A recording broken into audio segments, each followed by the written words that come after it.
দেখো বলছি।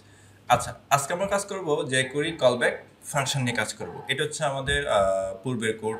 এখানে কিছু HTML রাখলাম, কিছু CSS রাখলাম। আমরা একটা বুটস্ট্র্যাপকে লিংক করলাম CSS কে। আর jQuery ক্ষেত্রে আমরা jQuery-টাই লিংক করলাম। ঠিক আছে? আমরা আপডেট ভার্সনটাই দিই।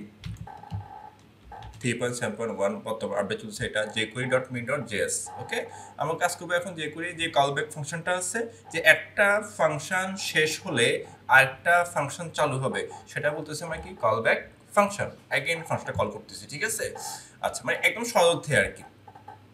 তো আমরা চলে যাচ্ছি আমাদের main.js এ। এই দেখো এখানে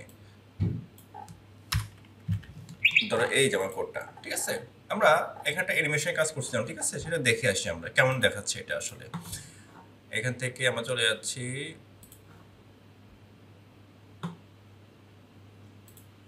প্রজেক্ট ডাইমেনশন অ্যানিমেশন বা অ্যানিমেট। এই যে এটা আমি স্টার্ট করলাম, স্টপ করলাম, স্টার্ট, স্টপ। এই মেকানিজম করছি আমরা কি দিয়ে? jQuery দিয়ে। ঠিক আছে? দেখো jQuery দিয়ে সুন্দর কাজ করা যায় আসলে, কিন্তু প্রবলেম হচ্ছে কি জানো, ওই যে বর্তমান সময়ে এই যে বর্তমানে ট্রেন্ডের সাথে তাল মিলিয়ে jQuery আপডেট না হওয়াতে এটা পিছিয়ে গেছে। একটা সময় jQuery এতই পপুলার ছিল, এটা ইউজ ছাড়া আসলে ওয়েবসাইট কি কল্পনা করা যেত না। মানে এমন কোনো ওয়েবসাইট ছিল না যে jQuery বিহীন। এখন ইউজ হয়, তবে এটা আপডেট, এটার যে প্লাগইনগুলো আছে আপডেট না হওয়াতে একটু কি হয়ে গেছে, পিছিয়ে গেছে। কিন্তু এখনও আমরা ব্যবহার করি, এখনও সব প্রায় ডেভেলপার এটা ইউজ করে। ঠিক আছে? এখনও বলতে গেলে প্রায় ম্যাক্সিমাম ওয়েবসাইট এটা ইউজ হয়। ঠিক আছে? এটা কি করে মূলত আমাদের ওয়েবসাইটকে ইন্টারেক্টিভ করে, সৌন্দর্য বাড়ায়। ঠিক আছে? জীবন দেয় বলতে। ঠিক আছে? তো চলো আমরা চাচ্ছি কি, এই যে স্টার্টটি করলাম আমি, এটা যখন স্টার্ট শেষ হবে, মানে এই ফাংশন যখন শেষ হবে একটা কাজ করবে, একটা অ্যালার্ট দেখাবে। মানে এই ফাংশন সাথে সাথে না, বললাম স্টার্ট, এই যে অ্যানিমেশনটা স্টার্ট হচ্ছে, এটা যখন শেষ হবে আরেকটা কি করবে, ফাংশন চালু হবে। এটাই হচ্ছে কলব্যাক ফাংশন। কি হবে, ধরো এই যে এখানে, ধরো আমি এখানে লিখতে পারি কমা দিয়ে, কমা ফাংশন।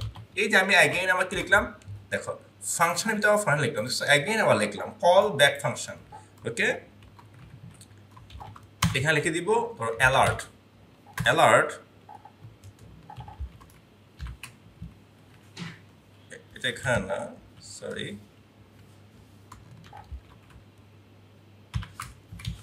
এখানে অ্যানিমেশন কমপ্লিটেড, কমপ্লিট। ওকে, চলো এবার দেখি আমরা কেমন কাজ করে। রিফ্রেশ, দেখো স্টার্ট অ্যানিমেশন, এটা চলতেছে, যখনই শেষ হবে তখনই কি হলো, একটা অ্যালার্ট দেখালো।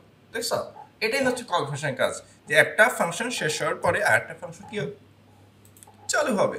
ওকে, এবার চলো আমরা কি করতে পারি, কল ফাংশনকে ব্যবহার করতে পারি।